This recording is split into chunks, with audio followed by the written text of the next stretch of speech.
December 17th, 1952, 0547 hours, Chosin Reservoir, North Korea, 35 degrees below zero, the kind of cold that turns breath to ice crystals before it leaves your lungs, the kind that makes metal stick to bare skin in seconds, the kind that kills as surely as any bullet.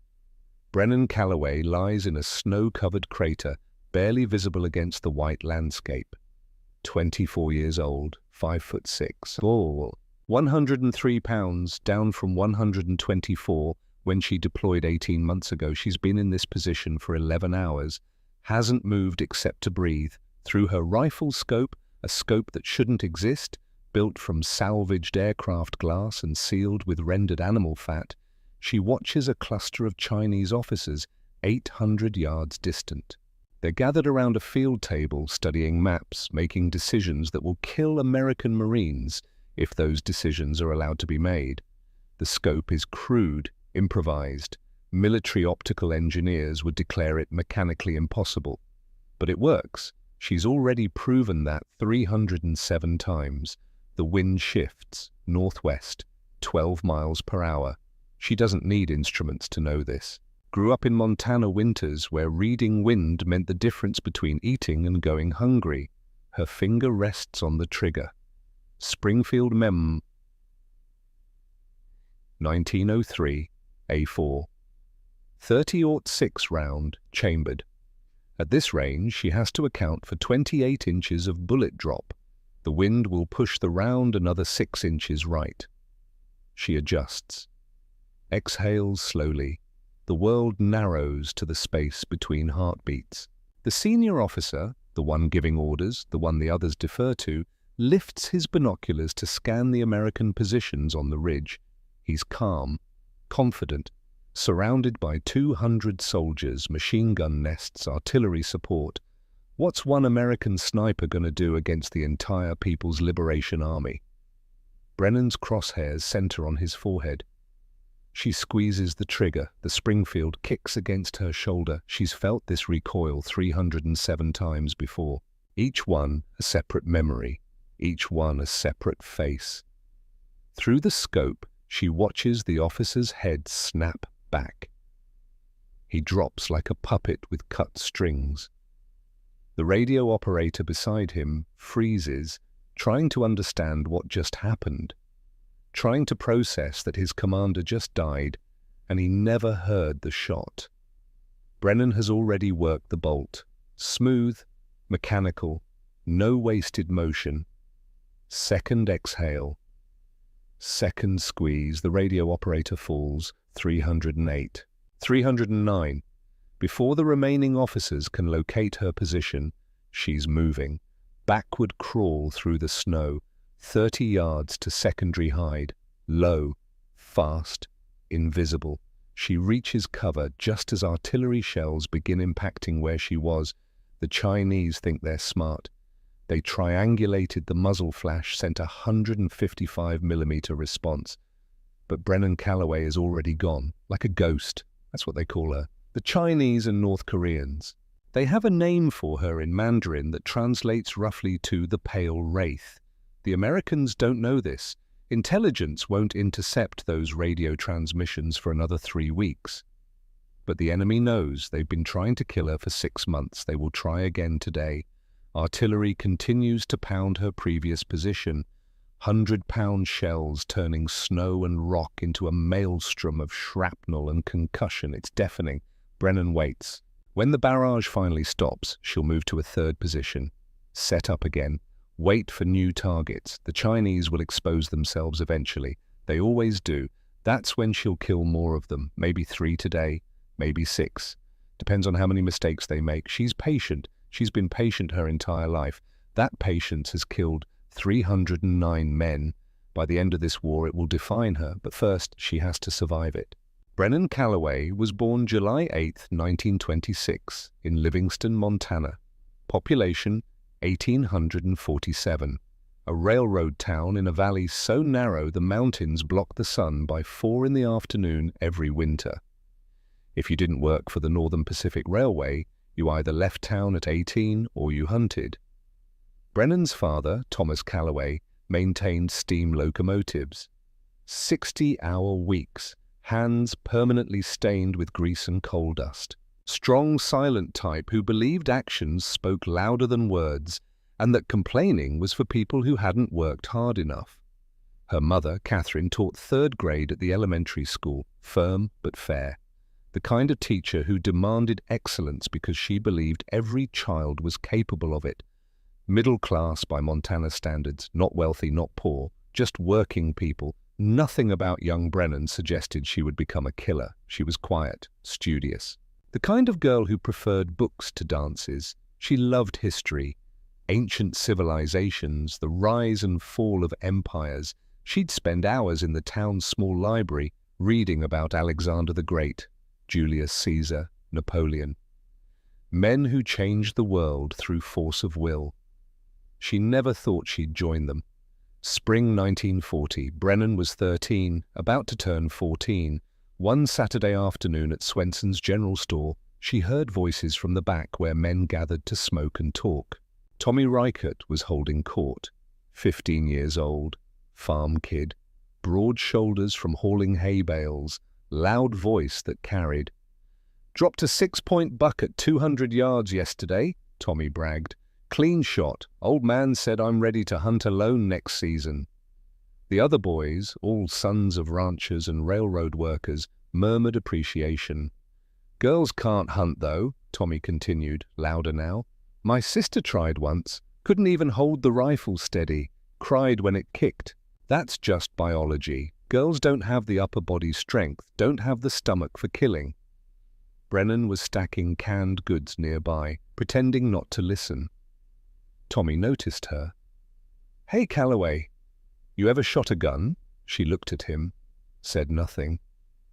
"I asked you a question." "No," she said quietly. "See? Girls can't shoot. It's not their fault, just how they're built. Hunting's for men."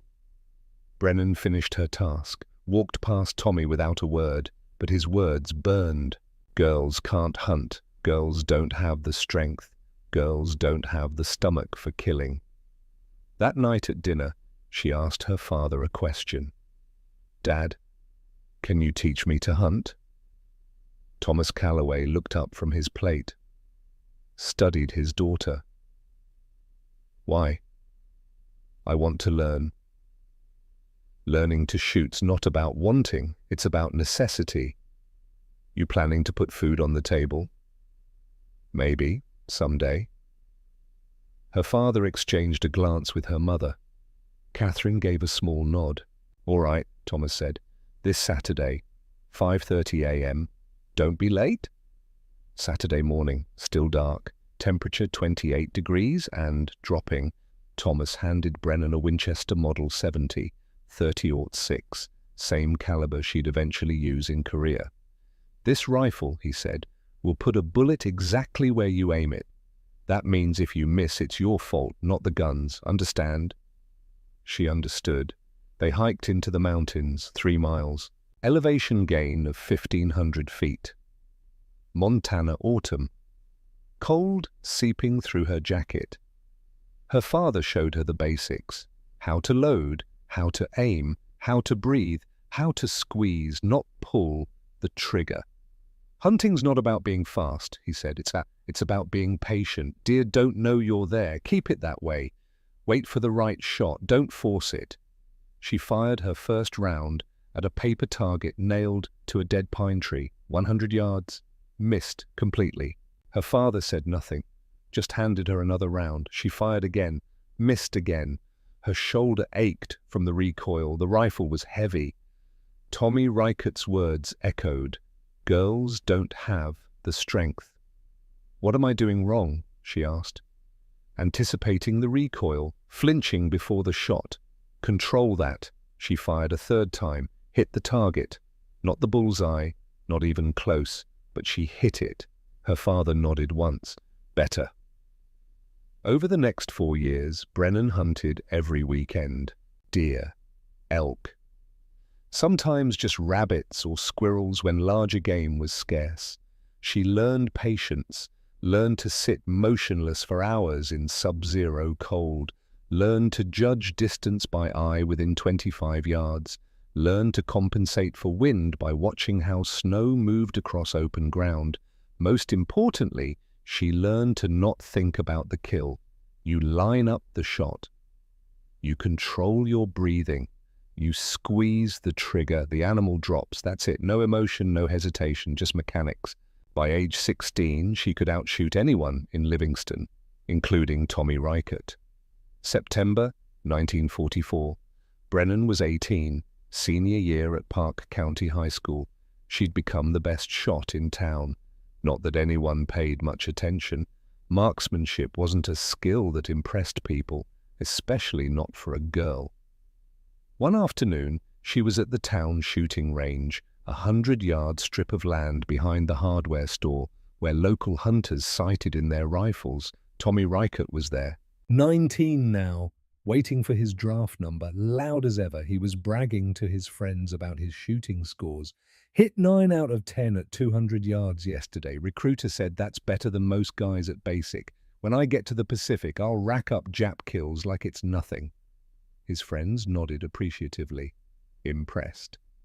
Tommy noticed Brennan setting up at the far end of the range. "Hey, Calloway, you still shooting?" She didn't respond, just continued adjusting her rifle rest. Tommy walked over. His friends followed. "I asked you a question." "I shoot," Brennan said quietly. "Yeah? What's your best score?" "Don't keep score." "That's convenient." He grinned at his friends. "Probably can't hit anything anyway. Girls aren't built for shooting, need upper body strength to handle recoil, need steady hands, need to not get emotional." Brennan loaded 5 rounds into her rifle, Winchester Model 70. Same rifle her father gave her 4 years ago. "What are you doing?" Tommy asked. "Shooting." She settled into position, controlled her breathing, aimed at the target, 200 yards downrange, fired, bullseye, worked the bolt, fired again, bullseye, 3 more shots, 3 more bullseyes, 5 shots, 5 perfect hits, grouping tight enough to cover with a silver dollar. She stood, ejected the empty brass, walked to her truck. Tommy stood silent. His friends stared. She never said a word, didn't gloat, didn't mock, just proved him wrong and left. This told you everything about Brennan Calloway. She didn't talk, didn't posture, didn't waste energy on anything except results. Someone challenged her, she outworked them. Someone doubted her, she proved them wrong, quietly, methodically, completely. By 1946, Brennan was enrolled at Montana State College in Bozeman, 40 miles from home, studying history with focus on military tactics and strategy. She wanted to understand war, not fight it, just study it. She read everything. Clausewitz, Sun Tzu, Liddell Hart, Fuller, the great military theorists. She wrote papers analyzing tactics at Cannae, Austerlitz, Gettysburg. She understood how battles were won and lost, how small decisions cascaded into large consequences.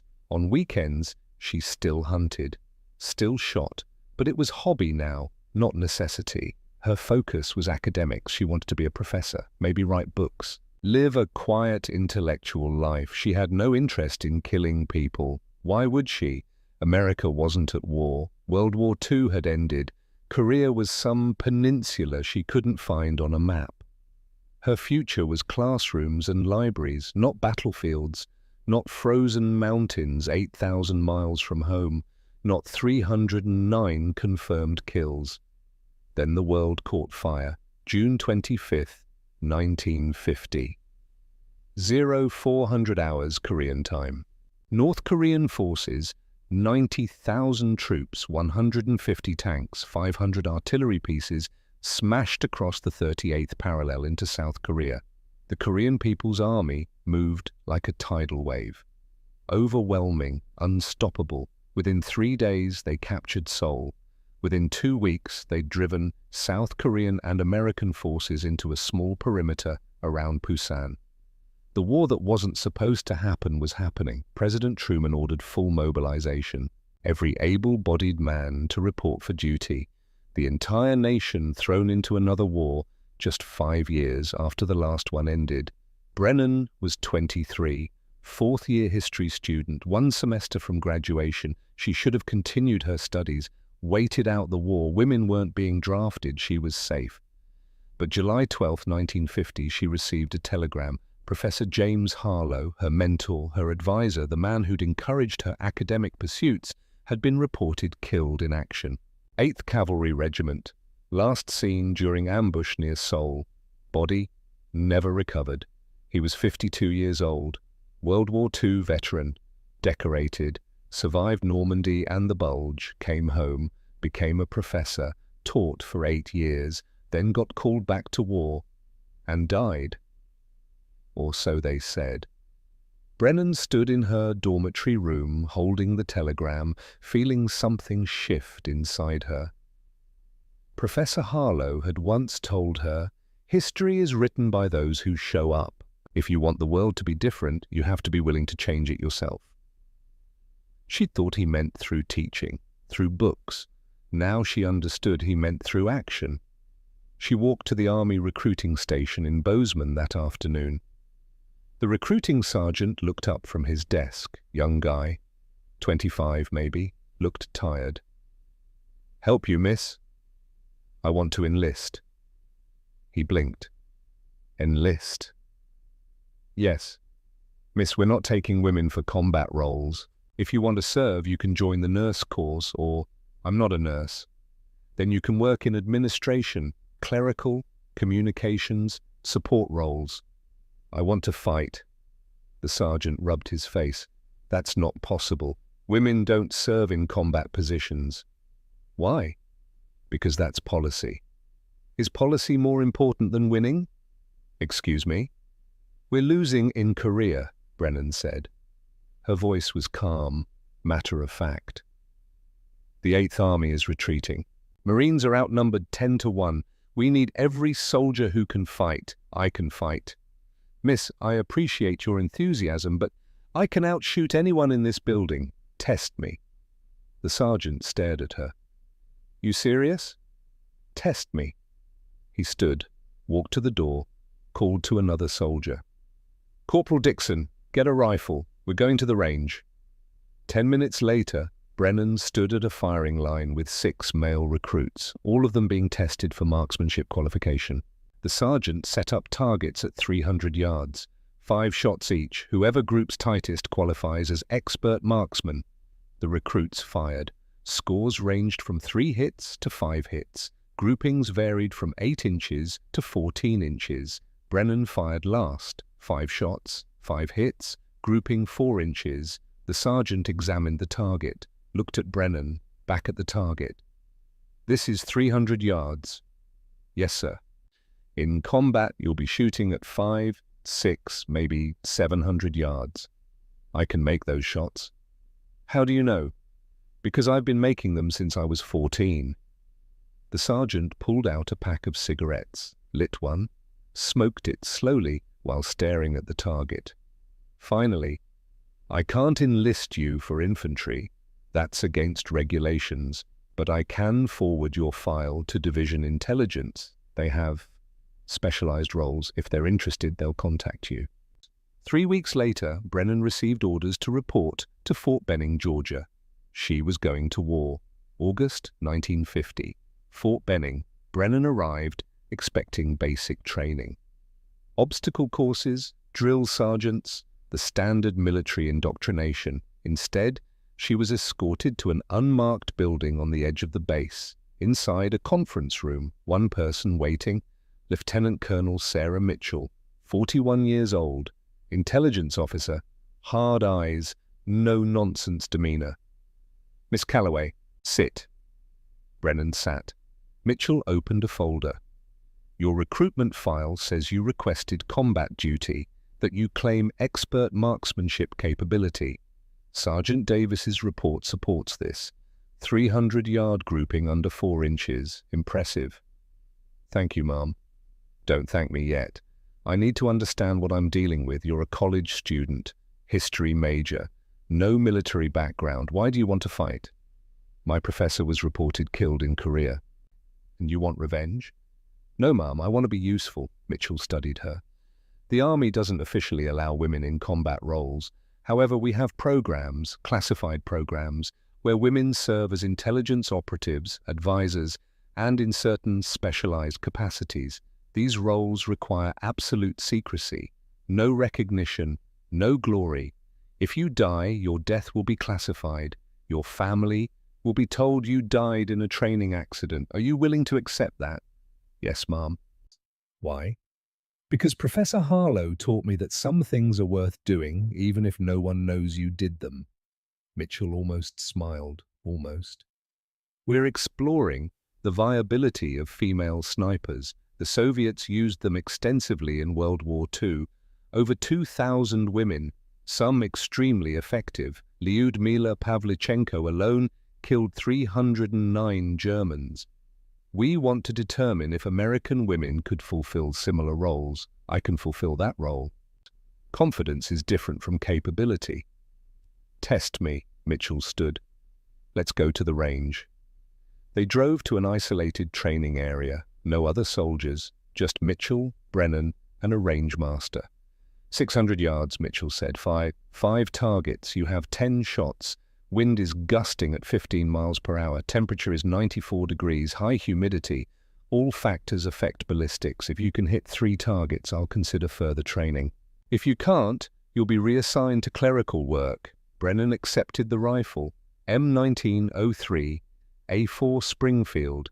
Same action as her Winchester, different stock, different weight. She'd never fired this exact rifle before. She checked the scope. Adjusted elevation, windage. Settled into firing position, first shot, target 1, center mass hit, second shot, target 2, hit, third shot, target 3, hit, fourth shot, target 4, hit, fifth shot, target 5, hit, 5 shots, 5 hits. Mitchell said nothing, just walked down range, examined each target, walked back. That was 5 shots. Yes, ma'am. I gave you 10. I only needed 5. This time Mitchell did smile. Small, brief. You're not going to clerical. Welcome to the program, Miss Calloway. Or should I say, Corporal Calloway. September 1950. Brennan spent 3 weeks in accelerated sniper training. She learned military fieldcraft, camouflage, stalking, range estimation, communications protocol. Skills she already had from hunting were refined. Skills she lacked were taught. Her instructor was Master Sergeant Frank Kellerman, 50 years old, World War II veteran, Pacific Theater, Guadalcanal, Peleliu, Iwo Jima. He'd killed 87 Japanese soldiers as a sniper. Killing animals and killing people are different, he told her on day 1. Animal dies, you eat it. Feel satisfaction. Person dies, you carry that forever. Every face, every shot. You think you're ready for that? I don't know, Brennan said honestly. Good. If you'd said yes, I'd have washed you out. Anyone who thinks they're ready to kill is exactly the wrong person to give a rifle. Kellerman taught her the difference between hunting and sniping. Hunter waits for game to appear. Sniper creates the conditions that make the enemy expose himself. Hunter takes whatever shot appears. Sniper takes only the shot that matters. Hunter kills to eat. Sniper kills to change the battlefield. He taught her about patience. You might wait 3 days for one shot, 72 hours in the same position. No food, no water, no sleep, just waiting. Can you do that? Yes, Sergeant. We'll see. He taught her about aftermath. You kill a man at 800 yards. Know what happens? His friends panic. They don't know where the shot came from. They spray bullets randomly. They call for artillery. They stop advancing. One dead officer can stop an entire battalion. That's leverage. That's why we exist. On her final training day, Kellerman gave her the rifle she'd carry to war. Springfield M19, WWII Weaver 330C scope, 30-06 ammunition. "This rifle," he said, "is reliable, accurate, simple. Take care of it. It'll keep you alive." She took the rifle, felt the weight, the balance. Kellerman looked at her. "You understand, once you do this, you can't undo it. First time you kill someone, you cross a line. You can't cross back." "I understand." "Do you?" "Professor Harlow died because we didn't have enough trained soldiers. If I can prevent more deaths like his, that's worth crossing the line." Kellerman was quiet for a long moment. Finally, "Good luck, Corporal. Bring that rifle home." October 3rd, 1950, Brennan deployed to Korea, flew from San Francisco to Tokyo, Tokyo to Busan, assigned to 1st Marine Division. Cover story: intelligence analyst. Real role: sniper. She met her spotter 2 days later. Corporal Elias Drummond, 26 years old, from Detroit, grew up in the Brewster Douglas projects, joined the Marines at 18, served in China during the tail end of World War II, saw some combat, not much. He was skeptical when they introduced him to his new partner. "You're the sniper?" "Yes." "No offense, but you look like you weigh maybe 100 pounds. 118. That rifle weighs 15 pounds. Add ammunition, equipment, you're carrying 40, 50 pounds. You can hump that through mountains." "Can you keep up?" Elias grinned despite himself. "All right, let's see what you got." They trained together for 1 week before deployment to front line, learning each other's rhythms, how to communicate silently, how to move as one unit. Elias was good at his job. He could spot targets at incredible distances, could judge wind and range almost as well as Brennan, could direct fire and adjust for conditions. Most importantly, he didn't treat her differently because she was a woman. He treated her like a fellow Marine, expected competence, demanded it. She respected that. October 15th, 1950, they received their first combat assignment. Seoul had been retaken. UN forces were pushing north toward the 38th parallel. North Korean forces were in disarray, retreating, but still dangerous. Brennan and Elias were tasked with reconnaissance and target elimination near the Han River. North Korean troops were trying to regroup. Officers were trying to reorganize scattered units. Those officers needed to die. The position was a destroyed apartment building, 4 stories, southern exposure overlooking the river and the road beyond, good visibility, good cover. They set up on the 3rd floor, behind rubble that provided concealment but allowed clear sight lines. 400 yards across the river, North Korean soldiers were gathering, maybe 50 troops, 3 officers. They were studying maps, planning something. Elias glassed them through binoculars. "Target, northern cluster, officer in the brown coat, he's giving orders, high value." Brennan tracked through her scope. Found him, brown coat, 40s, confident bearing, pointing at map, making decisions. This was her first real target, her first human being in crosshairs. She'd killed 100 deer, maybe more. This should feel similar. It didn't. This man was alive, thinking, making plans. He had a family somewhere, a history, dreams. In 10 seconds, he'd have none of that. Because Brennan Calloway was about to end his existence. She thought about Professor Harlow, how he'd died, or so she believed, because North Korean officers gave orders that sent soldiers to kill him. This officer was giving similar orders right now, orders that would kill Marines. Young men, 18, 19, 20 years old, kids, unless she stopped him. Her breathing steadied, crosshairs on his chest, center mass, 400 yards, minimal wind, no complex calculation needed. She squeezed the trigger. The Springfield cracked. Through the scope, she watched the officer's chest explode. He fell backward, dead instantly. The soldiers around him scattered, panicking, trying to find cover. Elias already called the next target. Second officer, moving left. Behind the truck, Brennan tracked, found him. He was running, scared. She led the target slightly, compensated for his movement, fired. He dropped mid-stride. Third officer was smarter. Dove behind cover immediately, stayed low, but he made one mistake. He leaned out to look toward where his friends had died, trying to identify the threat. Brennan's third shot took him through the throat.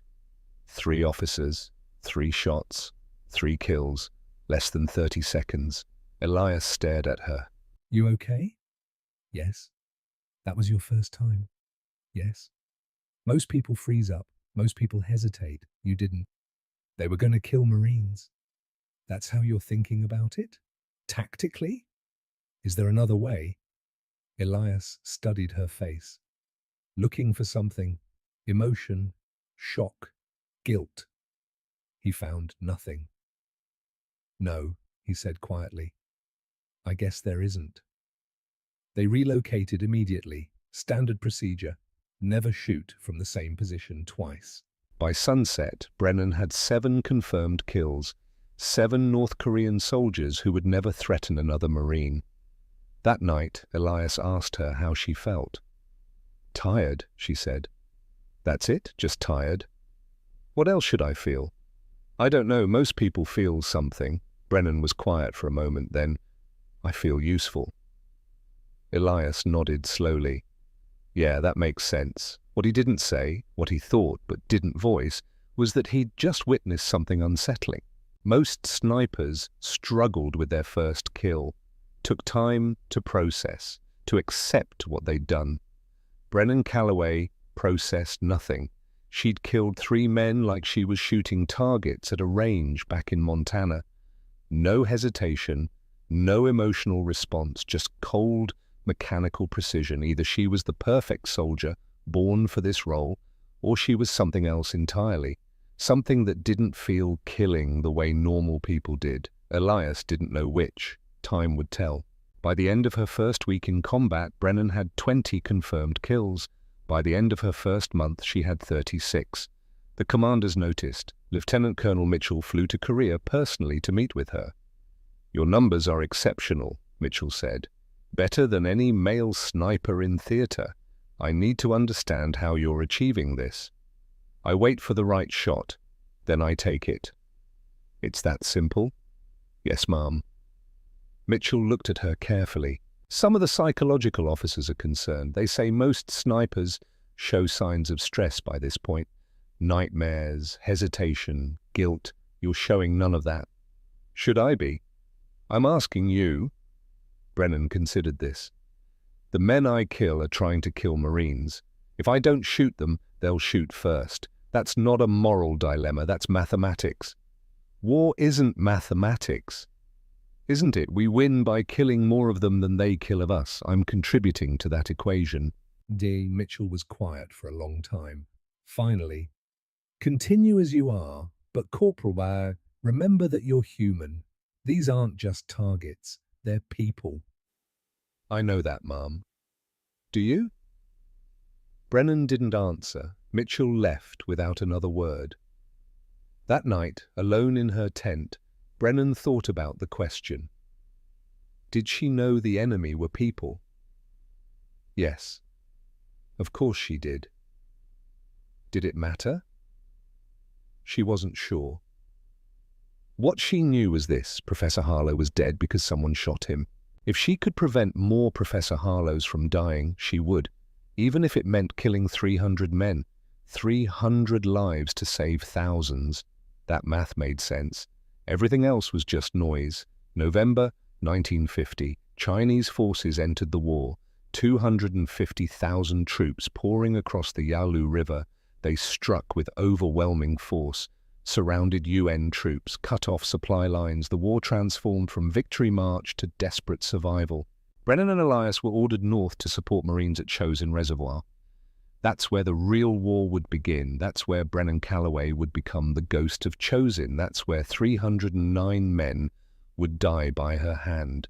And that's where she'd discover that some mathematics have costs you can't calculate until it's too late. November the 27th, 1950, Chosin Reservoir, North Korea. Brennan had 87 confirmed kills when she arrived at Chosin. She would have 222 more before she left. If she left. The Chosin Reservoir was a trap disguised as tactical position. 17 miles of frozen hell surrounded by mountains. 1st Marine Division, 15,000 troops, held defensive positions around the reservoir. Intelligence reported minimal Chinese presence, maybe a few scattered regiments. Intelligence was catastrophically wrong. 300,000 Chinese soldiers were hidden in those mountains, waiting. November 27th, 2200 hours, they attacked. Temperature 35 below zero. Wave after wave, bugles, whistles, tens of thousands of soldiers pouring down from the mountains. The Marines fought back, killed Chinese by the thousands. It didn't matter. For every Chinese soldier who fell, 3 more appeared. By dawn, the Marines were surrounded, cut off. 15,000 against 300,000. The siege of Chosin had begun. Brennan and Elias positioned on a ridge overlooking the southern approach. Good elevation. Clear fields of fire. The first 3 days were constant combat. Chinese forces attacking in shifts, never stopping. Brennan fired until the rifle barrel glowed hot despite freezing temperature. Fired until her shoulder was one massive bruise. 87 kills became 100, 120, 140. Elias counted for her, called out numbers. That's 141, 142. Each number was a human being who stopped existing. After particularly difficult shots, threading bullets through narrow gaps, hitting targets at extreme range, something strange happened. Brennan smiled. Not joy, not happiness, just brief satisfaction, the way a craftsman feels completing difficult work perfectly. The first time Elias saw it, he said nothing, just watched, disturbed.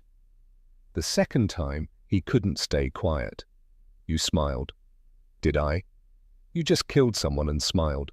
Me? Brennan looked at him, confused. I completed a difficult shot, 800 yards through 6-inch gap. That's professional satisfaction. That's not normal. What part of this is normal, Elias? He had no answer, but the smile haunted him.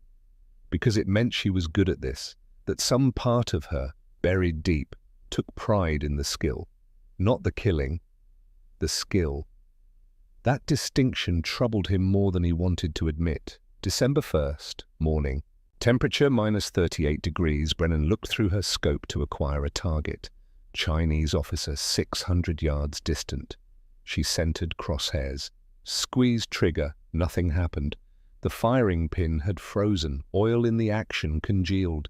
Scope lens fogged with internal ice crystals. At 38 below, metal became brittle. Oil turned to sludge. Optics failed. Her rifle was dead. They went to supply. The sergeant laughed. Exhausted, not cruel. Lady, I got 300 rifles seized by cold. You think I got spare sniper scopes? No replacement. You're done sniping. 87 Marines died that day while Brennan sat useless. She thought, if I'd been shooting, how many would still be alive? Unacceptable. December 2nd, 0600 hours.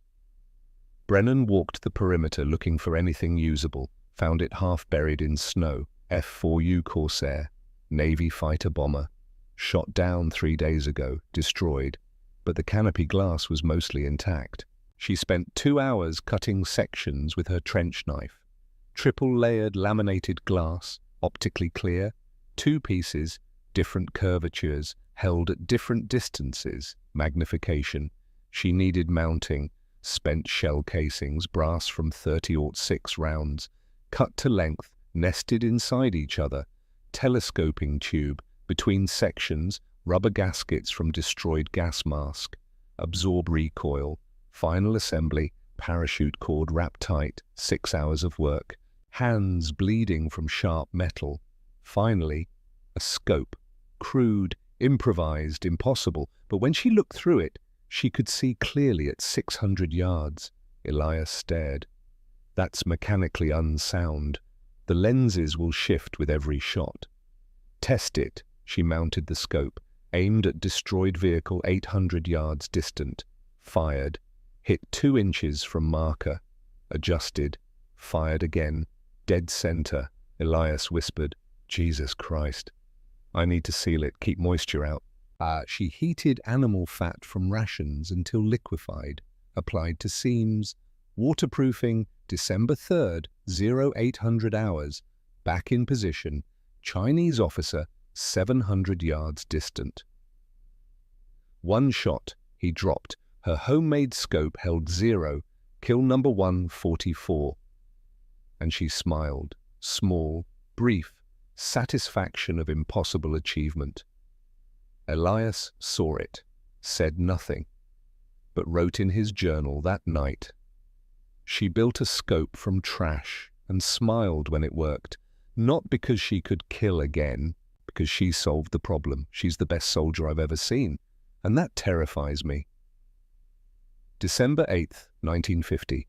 Brennan had 187 confirmed kills. Then intelligence showed her a photograph. Professor James Harlow, the man whose death telegram she'd received in July. Not dead. Defected. The briefing officer explained, Harlow was reported KYA by corporal, who saw him fall during ambush, body never recovered.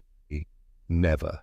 3 weeks later, Chinese radio intercepted mentioning American advisor. Voice matched, he'd been captured, then chose to stay. Elias found her staring at the photo. You know him. He was my professor, my mentor. Why would he defect? He believed war was always wrong, that nationalism was disease. He'd rather advise the enemy than participate in what he saw as American imperialism. That's insane. That's Professor Harlow, idealist to the end. Can you kill him? The question hung in frozen air. Could she? This was the man who'd encouraged her academic pursuits, who'd believed in her. Now he was the enemy. I don't know, she said quietly. You better figure it out, because he's coming for you. December 10th, Harlow positioned in ruins of stone building, 800 yards from Brennan's sector, killed 2 Marines that morning, both headshots, professional, then left a note, tied to rock, thrown where Marines would find it. Brennan, I know you're here. I taught you well, but not well enough. Go home. This war is wrong. Both sides are wrong. Don't die for a lie. Brennan read it, felt something cold settle in her chest. He's trying to get in your head, Elias said. It won't work. You sure? He's made a mistake. He thinks I'm still his student, that I'll respond emotionally, but I'm not a student anymore. I'm a sniper, and he just gave away his position. She studied trajectories of the shots, calculated angles. He's in the stone building, northwestern corner, 3rd floor. You can't confirm without seeing him. I don't need to see him. He's there. December 11th, dawn. Brennan in position 720 yards from stone building. Behind rubble, she'd been there 9 hours. Since midnight. Hadn't moved. Waiting. Sunrise 7:42 hours. In the stone building, 3rd floor, northwestern corner. Movement. Brief shadow. Professor Harlow settling into his hide. He was good. Moved minimally, didn't expose himself, but he underestimated how well she'd learned. Every technique he taught her, she'd refined. Every principle improved. She was better now. 08:06 hours. Harlow leaned forward, adjusting scope, looking for targets. 3 seconds. Head visible through gap in rubble. Brennan had aimed at that exact gap for 9 hours. Waiting for those 3 seconds, she didn't think, didn't hesitate, didn't feel. Squeeze trigger. 720 yards. Crosswind. Shooting upward. Bullet traveled 1.8 seconds. Professor James Harlow died instantly. Shot through temple. He never saw her. Never knew where the shot came from. Brennan worked bolt. Chambered new round. Kept crosshairs on position. No one came to help him. He'd been operating alone. She waited 30 minutes, making sure. Finally, relocated. That night, Marine Patrol found his body, his notebook. Last entry. She's here, the student I taught.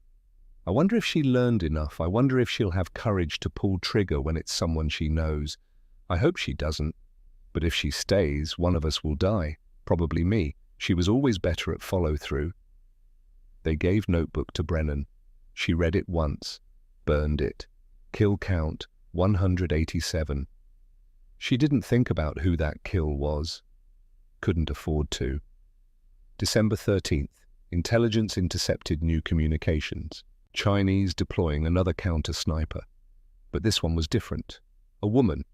Sergeant Park Min-seo, 23, North Korean People's Army, 109 confirmed kills.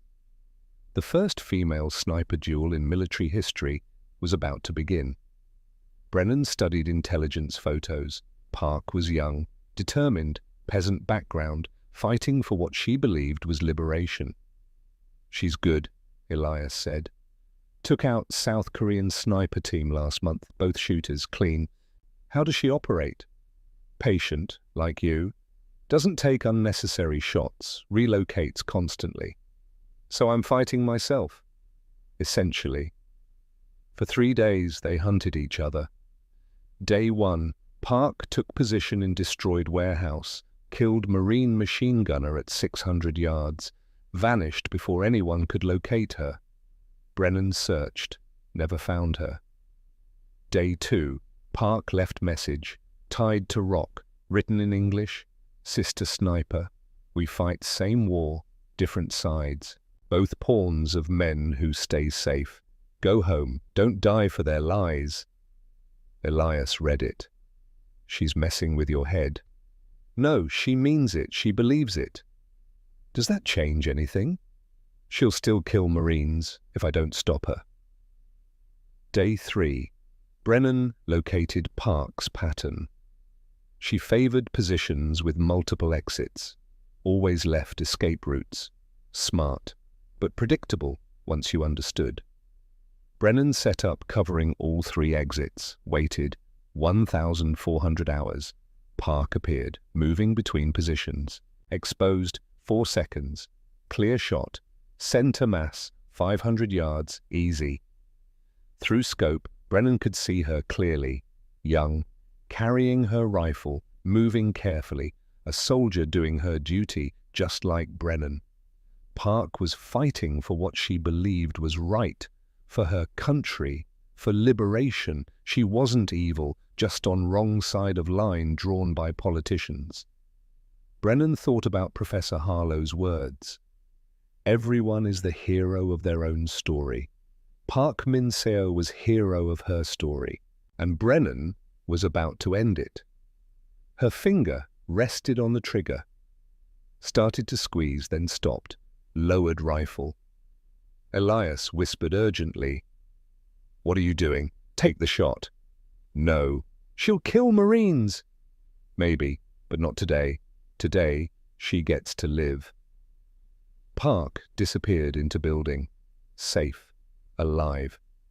She never knew how close she'd come to dying. Brennan felt strange. This was the first time since arriving in Korea that she'd had kill opportunity and chosen not to take it. Not from fear. Not from doubt about capability. From recognition that the person in her crosshairs was human. Was her. In different circumstances, that night she couldn't sleep, not from nightmares, from thinking. 187 kills, each one necessary, each one saved American lives. But Park Min-seo, also necessary to kill, she'd spared. Why? Because she was a woman? No. Brennan had killed plenty of men who deserved life as much as Park. Because of the message, the recognition of shared experience? She didn't know. What she knew? Something had shifted. Some calculus had changed. She was still a soldier, still a killer. But not just a machine anymore. Kill count remained 187. Some kills you choose not to make. Those matter too. December 18th, Chinese deployed professional counter-sniper team. 3 men? Soviet-trained. They'd hunted partisans in Manchuria. They came specifically to eliminate the Pale Wraith. Set up in overlapping positions, triangulated fields of fire, waited for Brennan to shoot so they could locate muzzle flash. Good plan, professional. But Brennan didn't shoot. For 3 days, silent. Just observed, learned their patterns. The team grew frustrated. Where was the legendary sniper? December 21st, they made mistake. All 3 repositioned simultaneously, thinking coordinated movement was safer. But repositioning meant exposure. Brennan had predicted this. 3 positions pre-aimed, 3 lanes of fire. First sniper exposed 2 seconds, she fired. He dropped. Second tried to locate her, exposed 3 seconds, she fired. He dropped. Third went low. Smart. Stayed hidden. She waited. 15 minutes, 30, 45. He thought she'd moved. Carefully raised head, she'd never moved. Still aimed at his exact location. 1 shot. He dropped. 3 enemy snipers eliminated in 17 minutes. After the 3rd kill, impossible triple elimination, she smiled. Couldn't help it. Perfect execution. Elias saw it. The smile, brief, satisfied. He wrote in journal. 3 men dead. She smiled. Not cruel, not happy, just proud of her work, like artist completing masterpiece. I don't know what she's becoming, but it's not entirely human anymore. Chinese intelligence reports, intercepted weeks later, showed their fear. The American ghost cannot be killed. She sees in dark, knows where we are before we arrive. And after kills, soldiers report seeing her face briefly. She is smiling, not evil smile, satisfied smile, like wolf after successful hunt. This terrifies troops more than kills. She enjoys her work. Brennan read translation of that report months later. The smile bothered her more than anything else, because she didn't understand it, didn't plan it, just happened, after perfect shots, after demonstrating mastery. What kind of person smiles while killing? She didn't have answer, but the smile kept happening. December 20th, kill count, 254. Brennan was exhausted, lost 22 pounds, hadn't slept more than 3 hours at time in weeks, but kept shooting. December 22nd, siege in 4th week, Marines running out of everything. Command decided, break out, fight through Chinese encirclement, retreat to coast, 80 miles, through enemy territory, sub-zero temperatures, fighting withdrawal. Brennan and Elias assigned rear guard, covering retreat. December 23rd, breakout began. Brennan killed 15 Chinese soldiers that day, then displaced, leapfrogged to next position, killed more, methodical, mechanical, shoot, move, shoot, move. December 28th, Marines had fought 30 miles, still 50 to coast, still surrounded. Brennan had 307 confirmed kills. Then everything went wrong. Intelligence reported Chinese planning major offensive. 40,000 troops attack from staging area 5 miles north. If Marine snipers could eliminate key officers before attack launched, maybe disrupt it, delay it. Long shot. But Brennan was good at long shots. 6-person team organized. Brennan, Elias. 4 Marines for security. December 29th, 0300 hours. They moved out.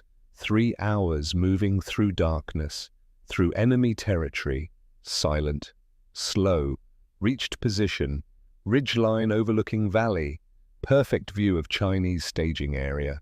Brennan set up. Through scope, saw Chinese officers, dozens, planning. She identified senior commander, distinguished by how others deferred.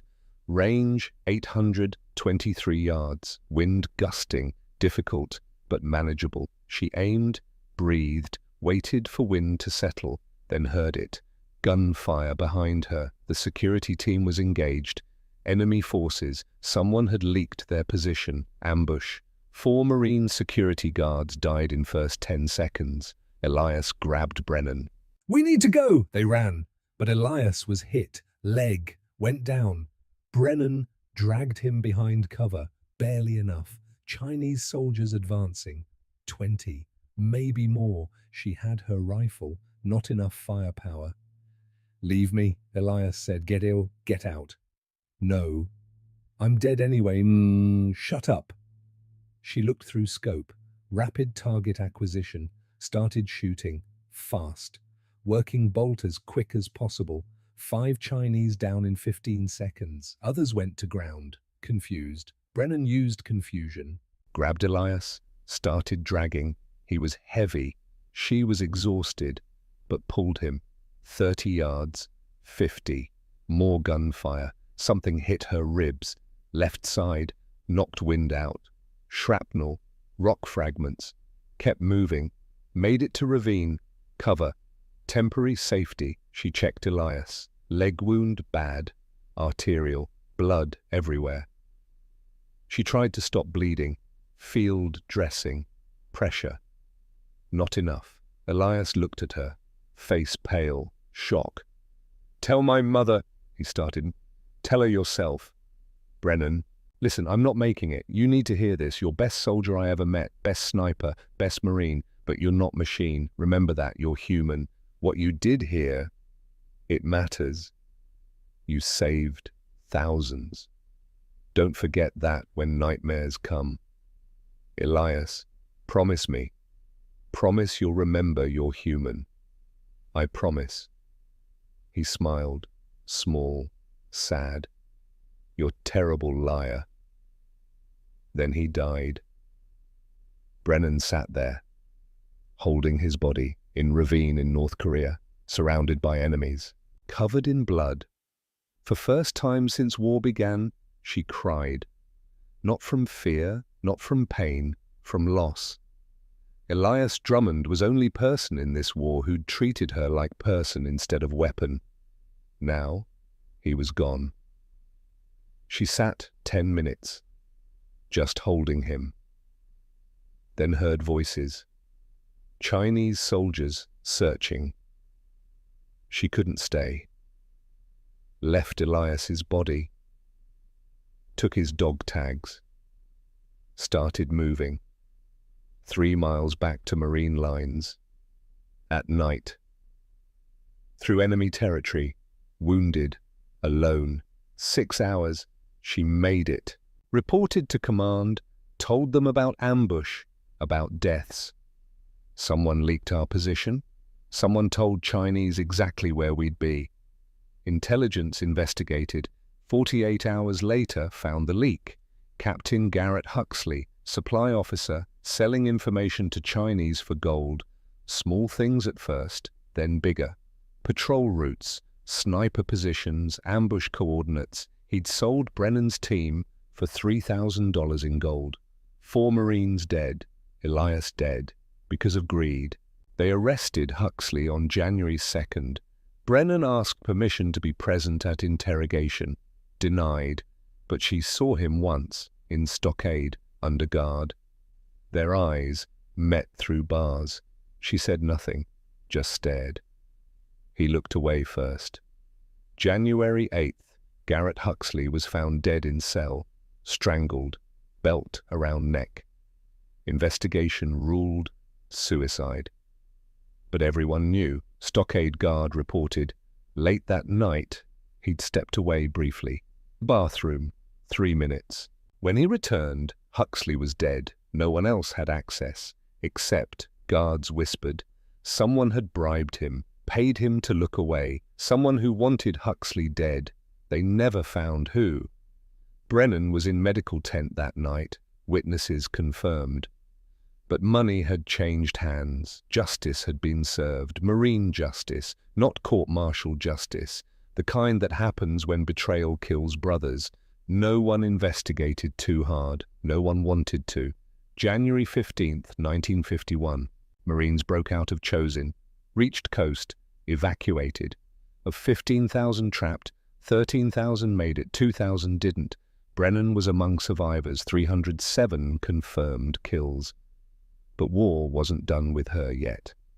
Back to December 17th, 1952, the opening scene. Brennan in snow-covered crater, 11 hours motionless, 307 kills behind her. One more mission, one more day.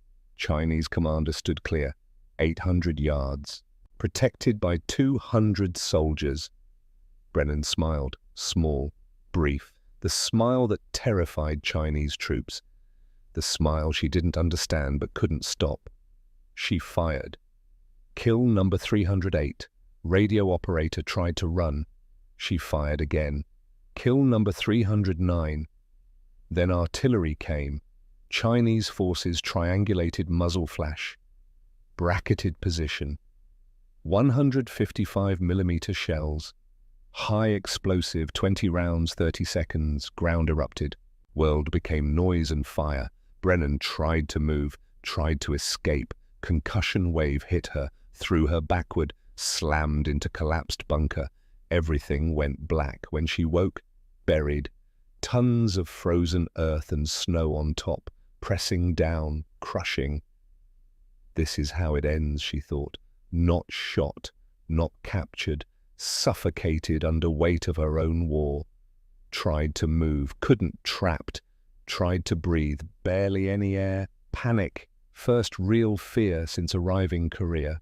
She was going to die here, alone, buried, forgotten. Time lost meaning, minutes, hours. Then heard something, muffled, distant, voices, shouting, digging, Marines, looking for survivors. She tried to scream, couldn't, no air. Tried to move, couldn't, no strength, just lay there. Dying.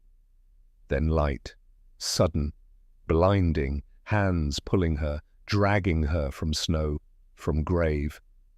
She gasped, air, cold, painful, beautiful. We got one, medic! Someone checking her, assessing damage. She's alive, barely, ribs broken, internal injuries, get her on stretcher. They carried her away from battlefield, away from frozen crater where she'd killed 309 men, away from war. Brennan Calloway's combat was over, she'd survived, but question remained, had survival been worth what she'd done to achieve it? That question would haunt her for rest of her life, and the smile, that brief, satisfied smile after perfect kills, would haunt her most of all, because it meant some part of her had enjoyed the work, not the killing, the mastery, and she'd never know if that made her monster or just human. January 1951. Walter Reed, Army Medical Center, Washington, D.C. Brennan woke to white walls and the smell of disinfectant. Not Korea, not frozen mountains, not battlefields. A hospital. She tried to sit up. Pain exploded through her ribs. Everything hurt. A nurse appeared, young, maybe 22, kind eyes. Easy, Corporal. You've been through a lot. 4 broken ribs, severe contusion to your left lung, frostbite on fingers and toes, multiple lacerations from shrapnel. You're lucky to be alive. Lucky. Brennan didn't feel lucky. She felt empty. How long have I been here? 3 weeks, unconscious for the first 5 days, medically induced coma while your lung healed. 3 weeks, January now, the war continued without her. The other soldiers from Chosin, most of 1st Marine Division made it out. You should be proud what you all accomplished. Historians are calling it one of the greatest fighting retreats in history. Retreat. That's what survival looked like. Running away, leaving bodies behind, leaving Elias behind. I need to make a phone call, Brennan said. You should rest. I need to call Detroit. Corporal Elias Drummond's mother. She needs to know how her son died. The nurse's expression softened. The army has already notified next of kin. The army told her he died. I need to tell her he died a hero, that he saved my life, that his last words were about her. The nurse nodded. I'll bring a phone. February 1951. Brennan spent 6 weeks at Walter Reed, physical therapy, learning to breathe properly with damaged ribs, regaining strength. The physical wounds healed faster than the others. She couldn't sleep. Every time she closed her eyes, she saw faces, 309 faces, some clear, some blurred, all dead. The psychiatrist assigned to her was Dr. Philip Kowalski, 58, World War II veteran, artillery observer at Anzio. He understood combat. Corporal Calloway, you're experiencing severe battle fatigue, nightmares, flashbacks, insomnia. This is normal after prolonged combat exposure. I don't want normal, I want it to stop. It won't stop. Not completely. You killed 309 enemy combatants. That's an extraordinary number. Each death leaves an imprint. Your brain is trying to process what you experienced. I was doing my duty. I know, but duty doesn't erase memory. You can do the right thing and still be traumatized by it. He paused. There's something else troubling you. Something beyond combat kills. Brennan was quiet for a long moment. Captain Huxley, the man who sold our position, got Elias killed, got 4 other Marines killed. The supply officer who was arrested for espionage, I read the report. He died in custody. Suicide. It wasn't suicide. Dr. Kowalski's expression didn't change. What makes you say that? Everyone knew. Someone got to him, strangled him, made it look like he hung himself. Did you kill him, Corporal? No. Did you arrange it? No, but I wanted to. When I heard he was dead, I felt... She struggled for the word. Relief. Satisfaction. He deserved to die, and I'm glad he's dead. Does that make me as bad as him? No, it makes you human. He betrayed his fellow soldiers, got them killed for money. Feeling satisfaction at his death doesn't make you a murderer. It makes you someone who values justice. But I didn't feel guilty. I should feel guilty that someone was killed outside of combat, outside of law. But I don't. That troubles you? Yes. In Korea, I killed 309 men and questioned whether it was right, but Huxley, one traitor, dies, and I feel nothing but satisfaction. What does that say about me? Dr. Kowalski leaned forward. It says you have a moral compass. In war, you killed because it was necessary. You questioned it because they were human beings. Huxley betrayed that necessity, betrayed the Marines who trusted him. Your lack of guilt about his death isn't sociopathy. It's proportional response to betrayal. But I'm complicit. I knew it wasn't suicide. I never reported my suspicions. Would you have, if asked directly? Brennan thought about this. No, I would have stayed silent, let it go, because he deserved what he got. Then carry that, like you carry the 309. Acknowledge it. Don't pretend it didn't happen, but don't let it define you either. She met with Dr. Kowalski 3 times a week for 2 months. The nightmares didn't stop, but she learned to live with them. March 1951. Brennan was preparing for medical discharge when she received orders to report to the Pentagon, not a request. Orders, she reported in dress uniform. The uniform felt strange. Too clean, too formal. A lieutenant colonel met her, escorted her to a conference room. Inside, 4 generals, 2 colonels, 3 civilians in suits. Lieutenant Colonel Sarah Mitchell was there, the woman who'd recruited her. Corporal Calloway, one of the generals said. Sit, she sat.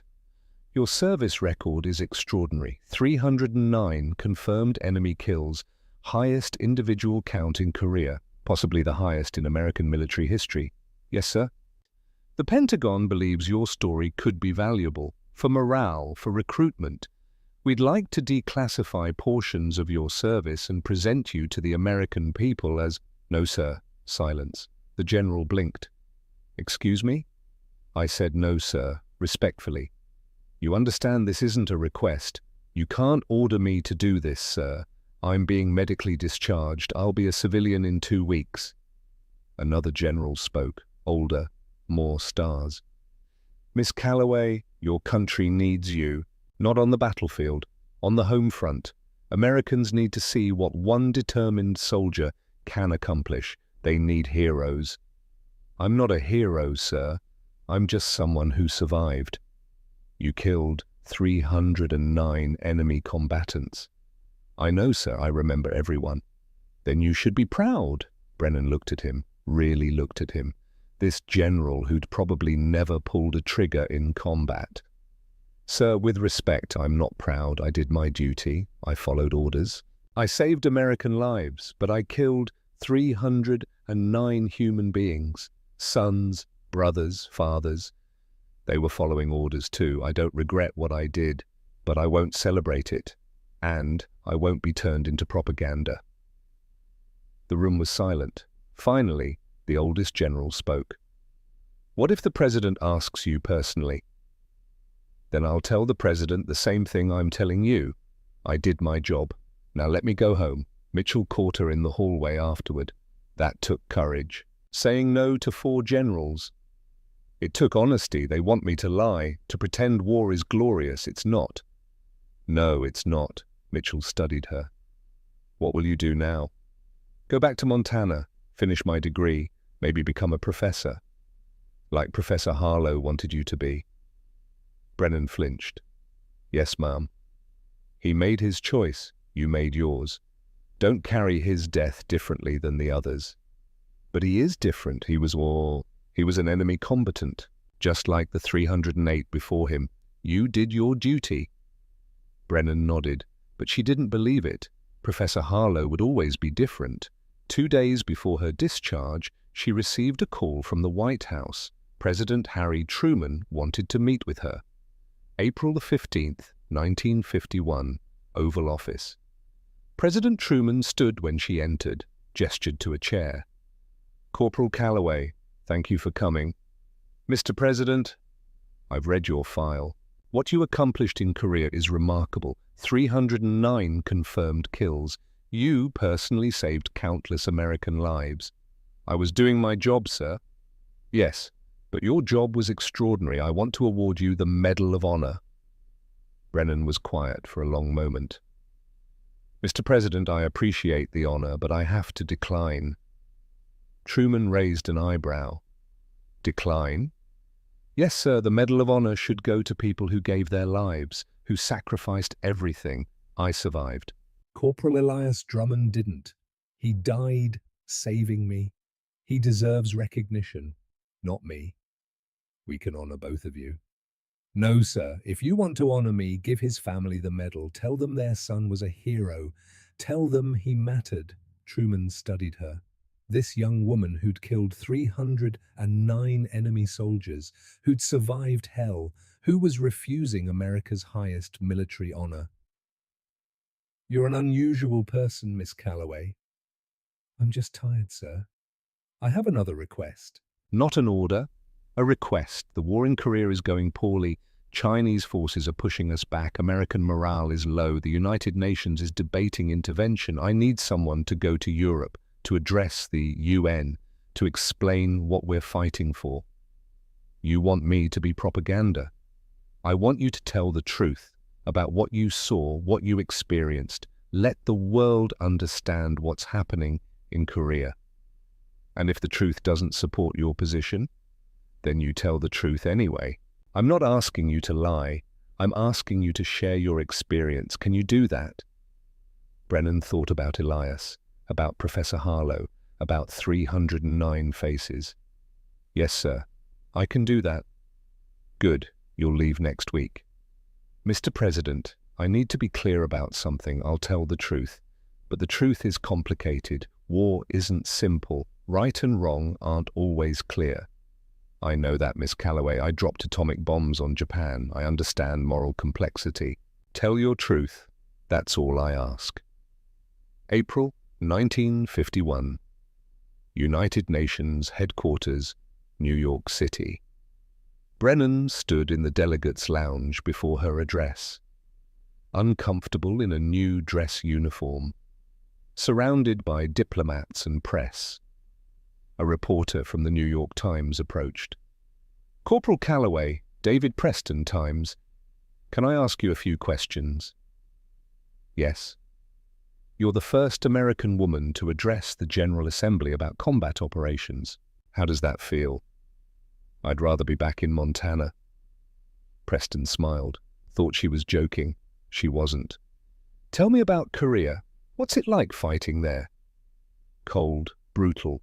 Soldiers die every day, both sides. But American forces are winning, aren't they?" "Depends how you define winning. We're not losing, but we're not winning either. It's a stalemate. Men dying over frozen mountains that don't matter to anyone except the people dying." Preston's smile faded. "That's a pretty bleak assessment." "That's an honest assessment," a female reporter from Paris Match interrupted. French accent, elegant. "Mademoiselle Calloway, may I ask, do you wear makeup when you fight?" Brennan stared at her. "What? Makeup? Lipstick? Do you maintain your appearance, even in combat?" The room went quiet, other reporters leaning in. Brennan felt something cold settle in her chest. "I wore blood, enemy blood, my friend's blood. I wore frostbite scars and shrapnel wounds. I wore exhaustion and fear and 3 months without a shower. I didn't have time for lipstick. I was busy killing people who were trying to kill me." The French reporter stepped back. Preston jumped in. "Corporal, you mentioned killing people. 309 confirmed kills. How does it feel to have killed that many enemy soldiers?" "How should it feel? Pride? Satisfaction? It feels heavy. Every night I see their faces. 309 faces. Some were soldiers doing their duty. Some were kids, following orders they didn't understand. I killed them all. Was that right? Was that wrong? I don't know anymore. But they were the enemy. They were human beings, with families, with lives. I ended those lives because it was necessary. Because if I didn't, they'd end American lives. But necessary doesn't mean good. It just means necessary." The reporters looked uncomfortable. That evening, newspapers ran conflicting headlines. New York Times, "Female Sniper Questions War's Morality," Washington Post, "Soldier's Candor Raises Uncomfortable Questions." The Pentagon was furious. Mitchell called her. "Brennan, what did you do?" "I told the truth. You were supposed to boost morale. You sent the wrong person if you wanted propaganda. I told them what war actually is, cold and brutal and morally complicated." Mitchell was quiet. Then, "The UN address is tomorrow. Are you going to say the same things?"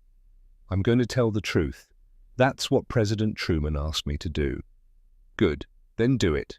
Damn the consequences." April 18th, 1951, UN General Assembly. 700 delegates from 60 nations. Press gallery packed. Cameras everywhere. Brennan stood at the podium, looking out at faces from countries she'd never visited. She was supposed to read a prepared speech, written by State Department officials. She'd read it. It was lies. Polished, professional, empty. She folded the speech, put it in her pocket, spoke from her heart instead. "Members of the Assembly, my name is Corporal Brennan Calloway. I've spent the last 18 months fighting in Korea. I've killed 309 enemy combatants. I was sent here to tell you why the United Nations should support American intervention in Korea. Why this war is just. Why we're the good guys." She paused. "I can't do that, because I don't know if it's true." Gasps, whispers, shock. "I killed 309 men, young men, most of them conscripts, farmers from Manchuria, workers from Pyongyang. They didn't choose this war. Their governments chose for them, just like my government chose for me. I was told they were the enemy, that killing them would save American lives, and that's true. Every enemy soldier I killed couldn't kill American Marines. The mathematics work." But here's what the mathematics don't account for. Those 309 men were human beings. They had mothers who loved them. They had dreams. They thought they were the heroes. They thought they were defending their homeland from invaders. Were they wrong? I don't know anymore. The North Koreans invaded South Korea. That's fact. But why? Because they believed in reunification. Because they believed the South's government was oppressive. Because they believed they were liberating their people. Were they right? No, violence is never right. But were they evil? Just monsters to be killed without thought? I don't think so. The delegates were silent, stunned.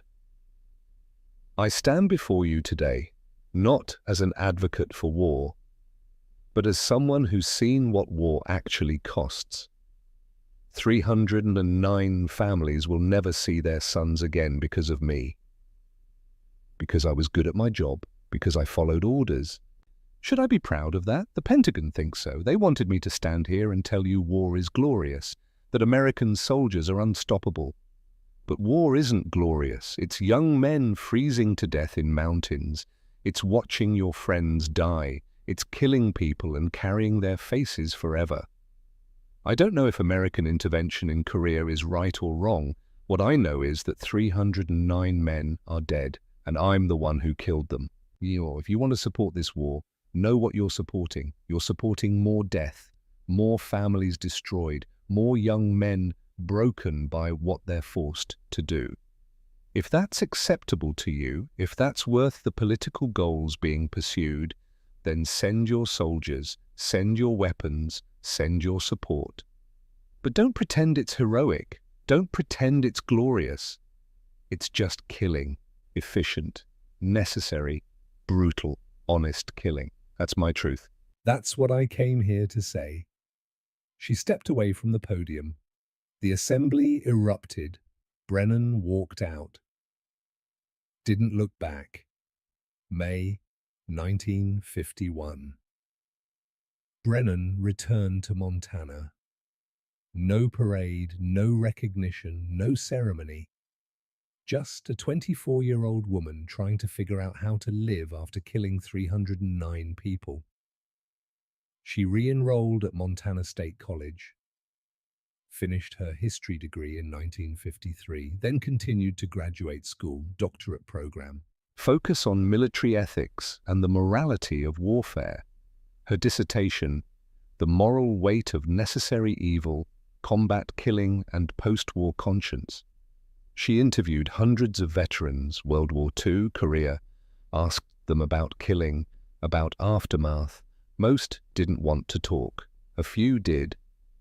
Those conversations taught her she wasn't alone, that every soldier who'd killed carried weight. That duty didn't erase conscience. 1955, she completed her doctorate. Dr. Brennan Calloway, 28 years old, Montana State offered her a position, assistant professor of history. She accepted. Her first lecture was on the Korean War. 40 students, all male. This semester we'll study war, not the glory, not the strategy, not the great generals. We'll study the cost, the human cost, what war does to people who fight it, what it does to people who survive it. A student raised his hand. Professor, do you have combat experience? She hesitated.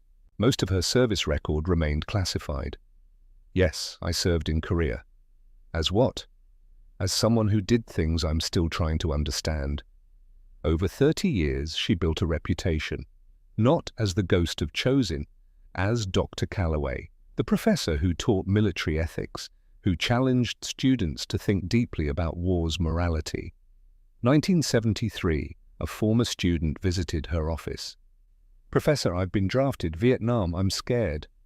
You should be scared. Fear is the appropriate response to war. But I don't want to go. I don't think this war is right. Then don't go. What?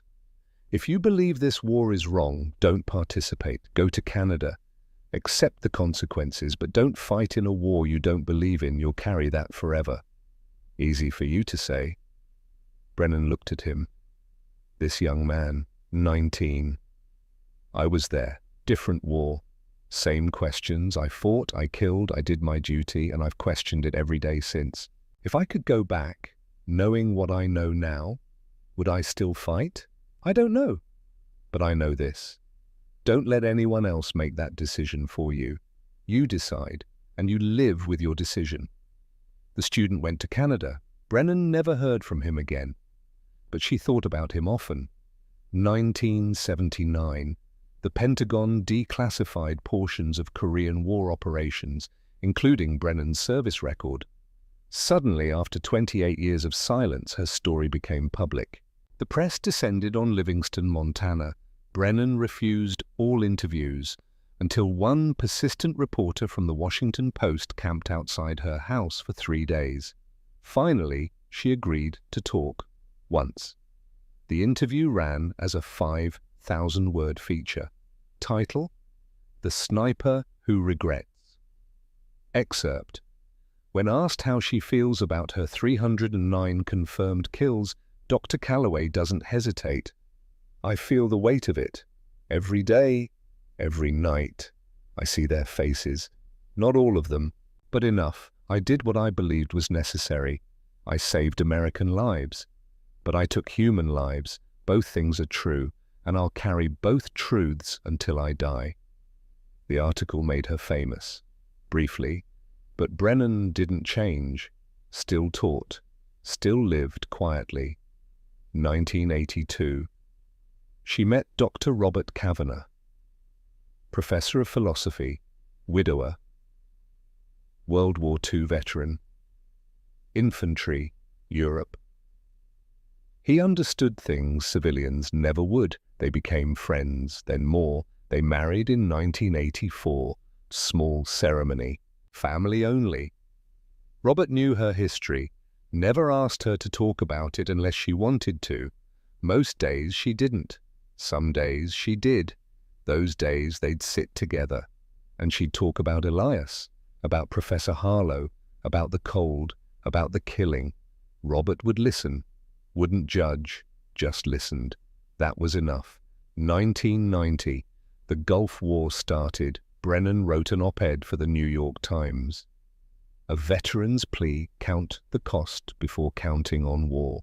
Wow. Excerpt: I killed 309 enemy soldiers in Korea. I did my duty. I saved American lives. But 40 years later, I can tell you with certainty, war should always be the last option, not because I'm a pacifist, but because I know what war costs. And that cost is paid by young people who don't make the decision to fight. Soldiers don't choose war, politicians do, but soldiers pay the price for the rest of their lives. Veterans groups criticized her, called her unpatriotic. She didn't care. She'd earned the right to speak. 309 times over. 2001. September 11th. Brennan watched the towers fall. She knew what was coming. Another war. Afghanistan. Iraq. Young soldiers deployed. She started teaching the ethics of counterinsurgency warfare. Pact enrollment. War against insurgents is different from conventional war, she told them. The enemy isn't an army, it's an idea, and you can't kill an idea with a rifle. You can kill people who hold that idea, but the idea survives, it spreads, and suddenly you're not fighting one enemy, you're fighting a population. That's a war you can't win militarily. A student. So what should we do? Not fight? Fight if you must, but understand what you're fighting, and understand that every insurgent you kill creates more insurgents. It's a cycle that only ends when someone chooses to stop killing. That sounds like surrender. No, it sounds like wisdom, which looks like surrender to people who've never fought. 2010, Brennan was 83, still teaching part-time. That year, a young female Marine visited her office. Lieutenant Sarah Mitchell, 25, granddaughter of the Colonel Mitchell who'd recruited Brennan. Professor Calloway, my grandmother said I should meet you before I deploy. Where? Afghanistan, Helmand Province, forward observer. Combat role, yes ma'am. Brennan studied her. Same age Brennan had been at Chosin. Your grandmother was a good officer. She gave me the opportunity to serve, but she also understood the cost. Did she talk to you about that? She said you were the best soldier she ever worked with, and the one who struggled most with what you'd done. She's right on both counts. Are you prepared for that, to be good at something terrible? I don't know. Good, that's the right answer. Grandmother said you killed 309 enemy combatants. Do you regret it? Brennan was quiet. I regret that it was necessary. I don't regret doing my duty, but I regret that we live in a world where killing 309 people is considered heroic. It shouldn't be. It should be tragic. Then why did you do it? Because young men were dying, American Marines. If I didn't kill, they'd be killed. That math made sense to me at 24. At 83, I'm not sure anymore. Lieutenant Mitchell deployed 2 months later, survived, lost 3 soldiers from her unit, came home changed, visited Brennan again in 2012. You were right about the cost, about carrying it. I'm sorry I was right. I killed 6 Taliban fighters. 6, not 300, just 6, and I see them every night. That's normal, that's being human. How do you live with 309? Badly, but I live. That's all any of us can do. Live. And try to make the living mean something. June 2015. Brennan Calloway was 88. She'd stopped teaching 2 years earlier. Robert had died in 2013. That June, she received an invitation. The Smithsonian was opening a new exhibit, Women in Combat, Hidden Histories. They wanted to display her homemade scope. She attended the opening. The scope sat in a glass case. Crude, improvised, impossible. The placard, improvised sniper scope. Built by Corporal Brennan Calloway, Korean War, 1950. Used when conventional optics failed. Associated with 309 confirmed enemy kills. A teenage girl approached. Are you Brennan Calloway? I am. You built this? Yes. That's so cool. You're like a total badass. Brennan smiled, sad, tired. No, I was just a soldier doing a job. There's nothing cool about killing people. But you were fighting for freedom. I was fighting to stay alive and to keep my friends alive. What I did wasn't heroic. It was necessary. There's a difference. The girl looked confused. Brennan walked away. Outside, she sat on a bench. Washington, D.C. summer evening. Warm. So different from Korea. She thought about Elias, about Professor Harlow, about the 309. Had her kills changed anything? Korea was still divided. The war had solved nothing. What she knew, she'd done her duty. She'd survived, and she'd carried the weight for 65 years. That had to count for something. October 2015. Brennan fell in her home. Stroke. Massive. She lingered 3 days, unconscious. October 10th, 2015. 04:22 hours. She died. 89 years old. Her funeral, military honors, American flag, 7-gun salute. 300 people attended. Her gravestone, Livingston Cemetery, Montana. Dr. Brennan Calloway, 1926 to 2015, professor, soldier, teacher. The real story is what comes after. Epilogue, 30 years later, 2045, Fort Benning. Modern Army Sniper School. Instructor Sergeant First Class Maria Rodriguez addresses her class. Today, the ghost of chosen Corporal Brennan Calloway, Korean War. Who can tell me why we study her? A soldier. 309 confirmed kills, highest in American history. Correct, but that's not why we study her. Another. Built an improvised scope when equipment failed. Closer, but still not it. Rodriguez displays a holographic image. Brennan at 83, teaching. We study Corporal Calloway because she understood something most soldiers don't learn until too late. That killing has a cost. That being good at your job doesn't mean your job doesn't change you. She killed 309 and spent the rest of her life teaching that war should always be the last option.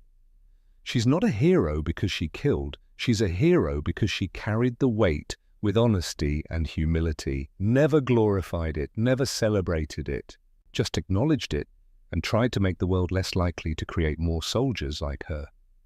That's what makes her worth studying, not the kills, the humanity she maintained despite those kills. Rodriguez pauses. Every one of you will face moral complexity in combat. You'll do things that are necessary but not good. Corporal Calloway teaches us you can do your duty and still question whether that duty was right. You can be an effective soldier and still be human. Don't forget that. The moment you stop feeling the weight is the moment you become a machine, and machines don't get to come home. Not really. Rodriguez displays Brennan's gravestone.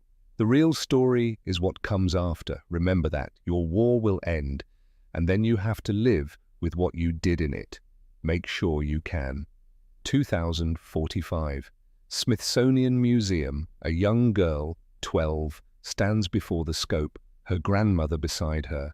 Sarah Mitchell, the lieutenant who visited Brennan in 2010, now a retired colonel, 60. Grandma, did you know her? I met her twice, once before I deployed, once after. What was she like? Sad, wise, honest. She didn't lie about what war was. What did she say? That killing people changes you, even when it's necessary. You carry it forever. Did she regret it? She regretted that it was necessary, not that she did it. There's a difference. I don't understand. You will, when you're older. When you understand the world is more complicated than good guys and bad guys, that sometimes you do terrible things for good reasons, and doing those terrible things doesn't make you good or bad, just human, complicated human. The girl thinks. Was she a hero? Yes. Not because she killed, because after killing, she spent her life trying to make sure fewer people would have to. That's heroism, the real kind. They stand together, looking at the crude scope. 309 people, the girl says quietly. Yes, and she remembered every one. That's what made her different. She didn't forget. That's the weight of being good at something terrible. Would you have done it? I killed 6. That was enough. I can't imagine 309. But I understand why she did. She was saving lives. Was that worth 309 enemy lives? She wasn't sure. Even after 60 years, that uncertainty is what made her human. Don't they walk away, leaving the scope behind, leaving history behind, but carrying the lesson forward that war has costs, that killing leaves marks, that duty doesn't erase conscience, that Brennan Calloway killed 309 people and spent 65 years asking if it was worth it. She never found an answer. Maybe there isn't one. Maybe the question is the point. Maybe remembering to ask is what keeps us human. In memory of all who carried impossible burdens with quiet dignity, to soldiers who did their duty and questioned it, to the 309 who never came home, and to those who killed in war and spent peace trying to end it. May we learn from their honesty. May we remember that the real story is what comes after. May we count the cost before we count on war.